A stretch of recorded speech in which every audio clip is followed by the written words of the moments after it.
All right, time to bring in our panel this week. We're joined by Laura Beck, Mike Murphy, Robin Winston, and Tony Samuel. Let's start with Democratic strategist Laura Beck. Your thoughts on how things went for Democrats at the virtual DNC this past week? I think it went really well. It was a very different format, one that we're not used to seeing. But I have to tell you, I actually prefer it a little bit more than the in-person convention because it gave really an opportunity for a much broader representation for people to speak. And plus you were able to really, there's something awful about a convention, I think, when people are just yelling at you from the stage. So it was very conversational in tone. And where we are as a country right now and where the mood of the country is, it felt like it struck the right tone.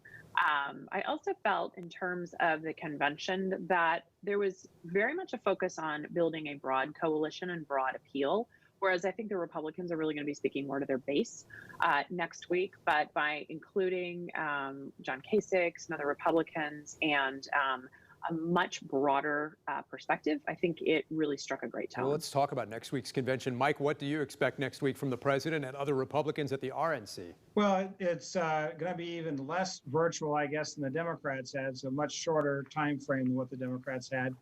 But I think that the main advantage of the so-called virtual is it prevented the possibility of violence at either physical site, which I think was a very real possibility in either one of those convention sites. But I think it'll be short. I think it'll be sweet. Apparently, the president's going to give his acceptance speech from the South Lawn of the White House. And I think it's important for him to emphasize the economy. It has bounced back in judicial appointments, which I think will have generations of impact for America. I think the Democrats did a great job of emphasizing that character is on the ballot because I think it is.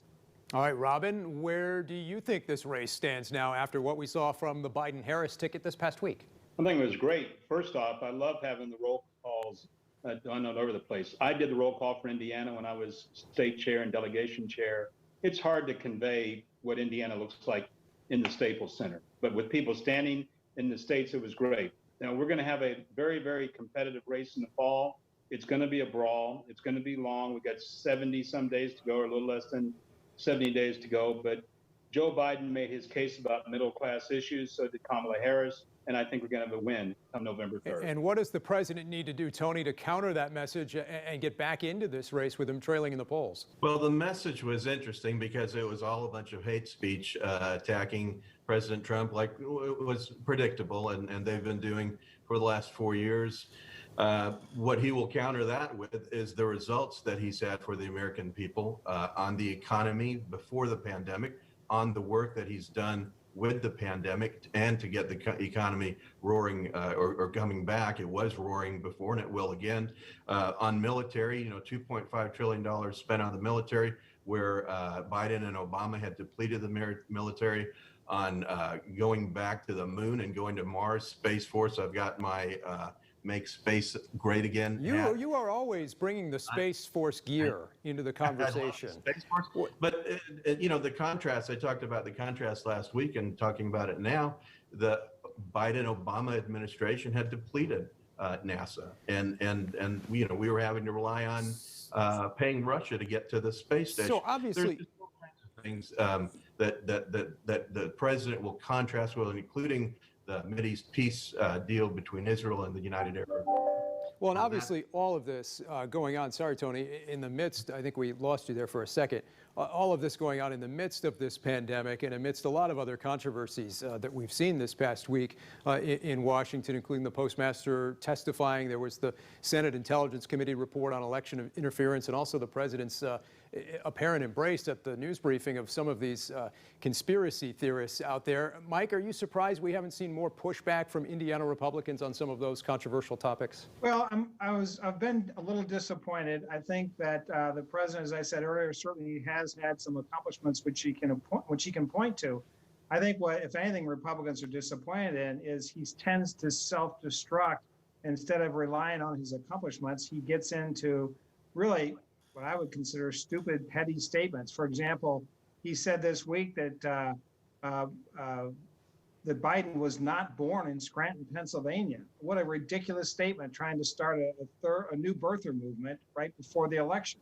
I think we need to debate the issues, and I think Republicans have great issues to stand on, frankly. Let's just talk about the issues and move forward. Laura, what are you watching for locally after the conventions? Obviously, you've got the 5th district race, the AG's race that could both get pretty interesting here. Yeah, I think those races definitely are going to get interesting. I mean, we saw some of the internal polling that's come out from the DCCC about Christina Hale being up in that district, Joe Biden being up in that district. If I were a Republican in the state of Indiana trying to distance myself from Trump, that would scare me a little bit because it doesn't bode well for them.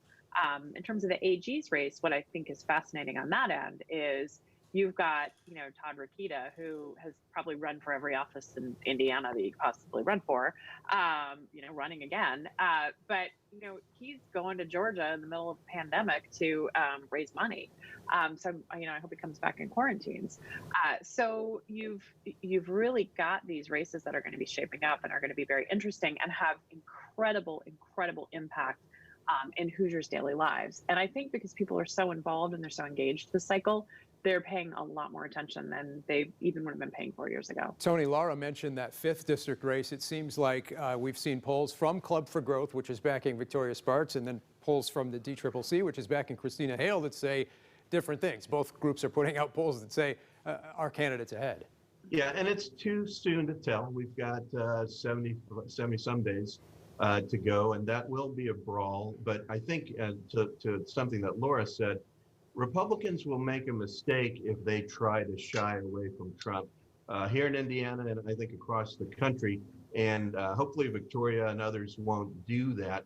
A big issue that we haven't talked about is crime, and we're all seeing it. We've seen it in our cities here, but we've really seen it in the bigger cities across the country. And that's going to be an issue for Republicans. And it's the Democrat cities, you hear it, but you only hear it, on certain stations. It's the Democrat-led cities that are leading, and these crime and statistics are through the roof increases in homicides and shootings and all kinds of crime across the board. And President Trump is getting those police union and sheriff unions support endorsements. That's big. That's going to play big in Indiana, and Republicans need to remember that. Robin, your response to that briefly? Well, my response would be, we'll see what happens when we talk about middle-class issues, about the Brownsburg mother who's worried about making sure there's health care for her kid, about people worried about Social Security, particularly if you suspend the payroll tax that impacts Social Security. And one fundamental thing, getting our mail. We have a president who has decided to politicize the Postal Service. So let's see what happens when we talk about kitchen table issues, middle income issues, middle income values. I believe that we're going to win on November 3rd. Robin, Tony, Mike, Laura, thank you all so much. Enjoy the Indy 500 later today from home. We appreciate it. Thank you all so much. Coming up next this Sunday in Focus, Governor Holcomb and his opponent Woody Myers unveiling proposals on inclusion and equality. We'll hear from them both coming up after the break.